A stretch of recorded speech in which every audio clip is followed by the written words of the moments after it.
Am I the a-hole for not leaving an equal share of my inheritance to my stepchildren as my biological child in my will? Plus mini update. I, 55 male, married my wife, 52 female, 2 decades ago, bringing with her 2 children from her previous marriage, 27 female and 30 male. We also have a child of our own, 19 female. I am the primary breadwinner. My wife has always been a stay-at-home mom to raise all 3 children, and since they have left, continues to run the house, and I am more than happy with this arrangement. Most of our joint assets therefore came from my income, as my wife came to the marriage with no assets. We are aware that wife's ex-husband has had a windfall of inheritance money, as conveyed by my stepchildren. This means that my stepchildren are said to inherit that windfall if not squandered. Their paternal grandmother and other family members are still in the picture with possible inheritance that may yet be passed down. Conversely, my biological daughter would not benefit from that inheritance money and would only benefit from whatever inheritance I can give her, as no other relatives in the picture that could support her or leave additional inheritance money. I have therefore chosen, with support from my wife, to will a larger portion of inheritance to my biological daughter. For example, if my wife died in an accident tomorrow, we would be leaving about $900,000 in assets to 19 female, and $25,000 each to 27 female and 30 male. 19 female would have no family support, thus relying entirely on the inheritance money, whereas 27 female and 30 male will still have other family members that can support them. If ex-husband died tomorrow, 27 female and 30 male are likely to receive $250,000 each in assets if not more, and will still have us to support them when needed, as we currently do. When we discussed this with 27 female and 30 male, emphasizing that they are set to receive inheritance from ex-husband and potentially others on his side of the family, they determined this was unfair, that my assets should be split evenly between the 3 of them. I retorted that if their father died, would 19 female get any of that inheritance? And they said no, because he is not her father. To be fair, they do look up to me and consider me as a father figure even though I am not their father. Therefore, I am wondering if I am the a-hole? Now for the top advice before the mini update. Not the a-hole, but I see no reason why you ever should have discussed it with the 3 kids in the first place. You and your wife are in agreement. Why ask the kids for their opinion? Especially since you're only in your 50s. I don't think it's to get their opinion. I think it's so everyone is on the same page in case anything happens. Deaths can tear a family apart, especially when there are surprises in the will. I think it's smart, even if the stepkids didn't like what they heard. Exactly. When people have these conversations, it's usually an effort to avoid anybody being blindsided at a time they already lost their loved one, or an attempt to explain the reasons behind the decision to avoid any animosity while everyone is grieving. I'm going through this with my grandmother right now, and her reasoning is that it's important to her that she knows if there's anything of hers that's really special to us. For example, I want her books, because she and I are both avid readers, and even though we like different genres, having them would bring me happiness and make me think of her. None of us is gonna come out and say that stuff to her, so if she didn't ask, she wouldn't know. You are likely going to get crap on here, but I'm going to say not the a-hole. The sub seems to think step-parents have to be perfect and there should be no differences ever. First off, I personally am fine with step-kids getting less of an inheritance. I say this as someone who grew up in a blended family. Throw in the face that their father has a totally separate inheritance for them and they'll have more anyway. I'd say your stepkids are just greedy. Also, there are 2 adults contributing to the inheritance, mom and dad, and not just mom. So at minimum, a fair split is that the youngest gets 2 times what the older children get. But I think it's fair to skew it to try to give all 3 kids roughly the same in the end when factoring in their dad's contribution. Not the a-hole. Very telling that they said no sharing their inheritance because their father is not her father. How is that different from them and you? They are being greedy OP. You can tell because they think it's unfair when you do the exact same thing to them that they want to do to her. Now for the mini update. I've been looking at some really insightful comments about how to calculate what to give my stepchildren, with a number of comments suggesting I do need to give more. 1 or 2 people have suggested a formula of first splitting assets in half, considering 50-50 between wife and myself, and then dividing the 50 between the 3 children, essentially giving my stepchildren about 1/6 each. However, as noted above, there is more to consider here than a simple division, such as support from others. But also, some of this is physical assets like a house that cannot be simply considered as cash value. But it is clear that we, wife and I, in this joint decision should be willing a higher amount to my stepchildren. Next story. Am I the a-hole for throwing away the expensive whiskey my brother got me for my 40th? I'm 40 male, just turned 40 last week. I'm divorced and have 2 teenage kids with my ex-wife, 17 male and 14 female. My whole family came to my girlfriend's apartment last Saturday for my birthday party. My parents, some aunts and uncles, some cousins, my 3 brothers with their families, my 2 kids, and my girlfriend's 15-year-old son who lives with us. I am a recovered alcoholic, and I've been sober for 6 years now. Alcohol absolutely ruined my life. It destroyed my marriage and nuked my relationship with my kids for years. So I don't allow alcohol in my home now, for anyone. It just isn't served nor tolerated here. My entire family knows this very well as they know my entire history with it. For my 40th, my brother bought me a very expensive bottle of whiskey. It had writing on it, a very heavy bottle and very old whiskey. So it probably cost him a couple $100. When he gave me the bottle, I was shocked and said, "I don't drink, but thanks for the gift." He then opened the bottle and started pouring shots in plastic cups for everyone. My daughter had a panic attack at the smell of the alcohol, which I am painfully aware is my fault, and I will never forgive myself for it. So I told my brother to take the alcohol out on the balcony and just leave it there.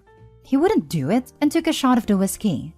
I told him to seriously stop it, and he proceeded to pour the whiskey. He then said I'm acting like a sober saint now, when I ruined everyone's birthdays for years with my drinking. I told him to come to the hallway with me and talk it out. He refused and put a glass of whiskey in my hand. I took the trash can, threw the whiskey bottle in it and the plastic cups and took the trash out. My brother then stormed off and my mom followed him. She later called me, demanding an apology for disrespecting my brother like that. My dad said I was being overly sensitive, and some of my other family members also agree. Am I the a-hole here? Not the a-hole. What your brother did is really, really awful and cruel. Possibly the worst gift I've ever heard of someone giving another, especially as he is aware of your struggles and recovery. Congratulations on recovery and standing up for yourself and your family. And I can't believe the rest of the family supporting the brother and calling Opie disrespectful. It's bizarre world. I know. It's basically a miracle Opie is safely in recovery with that kind of support system. Kudos to Opie. I knew a couple where the husband was an alcoholic but tried very hard to stay sober. Every time he had a few successful weeks, the wife would buy wine to celebrate and ask him to have 1 glass with her. Just 1 glass. You can do that? One really don't need enemies with family like that. That's the a-hole. Brother was being horrendously terrible / taunting. Read a room, dude. Especially the pain this caused the kids. Not a situation to double down on your bottle flex. Mom and anyone upset at Opie can pound sand and get their juice on their own time. Opie should have poured it to prevent them from dumpster diving afterwards. I say this as someone who drinks. The level of disrespect shown Opie here is off the charts. Now contact a lot of them. He should have poured the whiskey on his brother's dumb head. Like, what the heck did I just read? I hope Opie goes no contact with him and everyone enabling his brother because holy smokes. Next story. Am I the a-hole for breaking my grandma's heart? My 16 female dad is a horrible person. I'm sorry, but he just is. He isn't all that terrible to me or my brother, 17 male, but he's horrible to our mom. Growing up, it was very obvious that our dad saw our mom as lesser than. He'd yell at her over everything and made her responsible for everything. Cleaning, taking care of us, etc. My mom never said anything and tried her hardest to make it seem like everything was okay. I'm ashamed to admit it, but I'm too scared to stand up to my dad. I always freeze. My brother, on the other hand, does not care. He yells back and isn't afraid of anything. I think my brother realized I'm too scared to protect our mom and recently told us that he's going to college nearby and will be commuting as the college doesn't require first years to live on campus. My parents were confused and my dad was a little upset. He kept telling him that he's going to miss out and he'll regret it, but my brother didn't budge. Mom even told him that he should go and that she'll be fine, but my brother just said that they're lucky he's even going to college. Well, yesterday we got a surprise visit from our grandma, Dad's mom. She never visits, and when she does, she also just treats my mom the same as dad, so we weren't very excited. But we were civil, because, well, if we aren't, then she'll find a way to blame our mom. It was okay at first, but then she asked my mom, "Is this what you wanted? Are you proud of yourself?" My mom started to shake, but my brother immediately got in between them. Grandma just rolled her eyes and asked my brother if he was really going to throw away his life just because he thinks his mom's too fragile to survive without him. My brother didn't say anything. I then spoke up and said, "It's not because of mom, it's because of you and dad. You guys are horrible, and you really need to get the heck out." My grandma immediately started yelling at me. She said that she expected better and said that I'm rude, disrespectful, and bratty. She then told my mom that she raised horrible kids before leaving angrily. I know I was just standing up for my mom, and my brother keeps telling I'm fine, but I feel guilty. My grandma apparently adores me according to my dad, and I really broke her heart. And it's not like I made things better, maybe even worse. And now my dad is expecting me to apologize, but I don't know if I want to. Am I the a-hole? Now for the comments. Not the a-hole. Your dad is just manipulating you by saying you broke her heart. Doesn't sound like she has one to break anyway. For real. My grandma apparently adores me according to my dad. Really? Because he just called you rude, disrespectful, and bratty, and said you were a horrible kid. I know it's awful to finally see her for who she truly is, but she only liked you because you didn't stand up to her or your dad, and let them walk all over you. The moment you spoke up with them, they both turned on you. That's what abusers do. Not the a-hole. Yeah, seems like the father inherited the lack of heart as well. The father and grandmother are the only a-holes in this situation. But I hope Opie and her brother tried to formulate a plan to help their mother to leave, because she's probably dealing with a lot more abuse than they realize. Especially if she's literally shaking with fear in response to something like her old mother-in-law getting pissy with her. Not the a-hole. While perhaps not the most tactful thing to say, it sounds like this has been building for a long time, and you are human. Your feelings and emotions are justified. I highly suspect that your father is using your grandmother's broken heart as a form of emotional manipulation. I would wager this is something he's done countless times to you, your brother, and your mother. Have you spoken to a trusted adult or a therapist about some of the things happening at home? Neither you nor your brother should have to feel like it's your job to protect your mother. It has been building, and I guess I also took out my feelings regarding my dad out on her as well. And I don't know. My brother always told me not to tell anyone and that he'll handle it. So I guess I haven't. I think my mom's siblings once tried asking me about the situation at home when I was younger.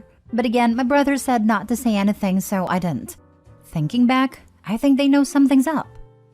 Not the a-hole. Your father and grandmother owe you, your mother, and your brother an apology. And I hope someday your mother will leave this mess. I hope my mom does too. It's hard though. He doesn't give her any access to money and she hasn't had a job in years, since my dad made her quit, so I can't blame her.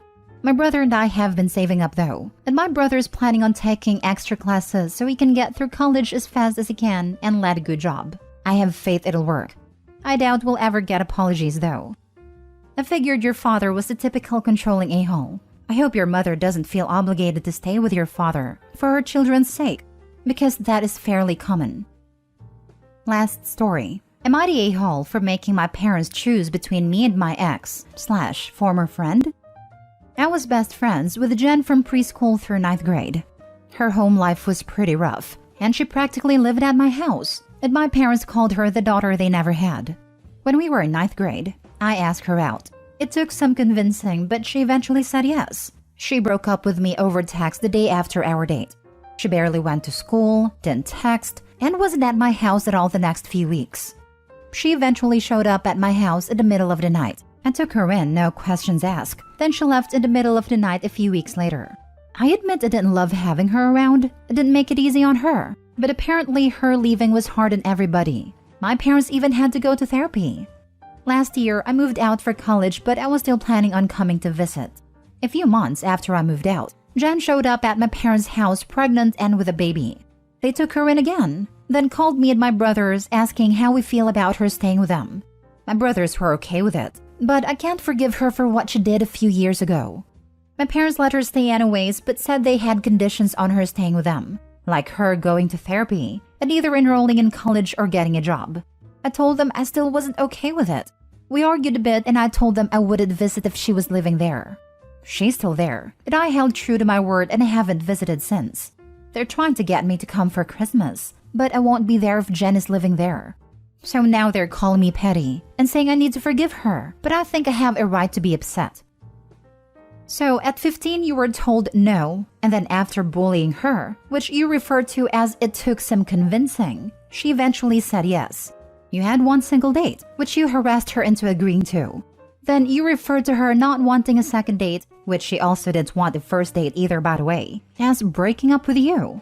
She then spent weeks avoiding you, which you still didn't pick up on. You don't say how old you are now, but it's clear you still resent her for not wanting to date you. You're the a-hole. You forgot the part where Opie didn't love having her around and didn't make it easy on her, meaning that Opie took a home life that could potentially have been stable and safe for a girl whose original home life seems anything but, and turned it into a living hell for her, all because she turned down a second date after having been bullied into a first one. Opie, I disagree with your family. You don't need to forgive anything, because you have nothing to forgive. She did nothing wrong. What you need to do is beg and grovel and pray for forgiveness from both her and your family for everything you have done to make this girl's life a living hell. If you can't do that, keep staying away. It's better for everyone, especially that poor girl. Not to mention how low she must have been feeling to willingly return to the home of a boy who made it a living hell for her. Opie, she was desperate enough for help from the only people, read your parents, who showed her any amount of compassion and kindness that she decided dealing with your pathetic butt was worth it.